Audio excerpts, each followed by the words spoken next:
dahil ata kay China, kaya lagi na naman kaming walang pasok. Tara, magala-gala muna tayo. Ayan, pasakay na nga kami ng bus at ang pamasahe namin dyan, 11 NT. Ayan, oh.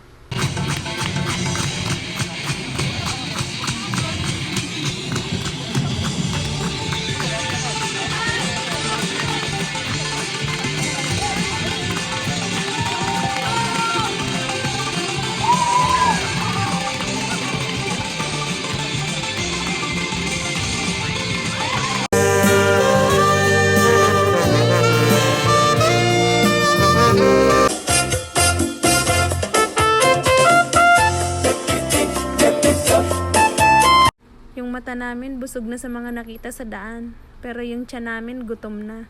Tara, hanap muna tayo ng makakainan. Nakakapagod din kakaikot ng kakaikot. Pero okay na din, para na rin kaming nag-exercise.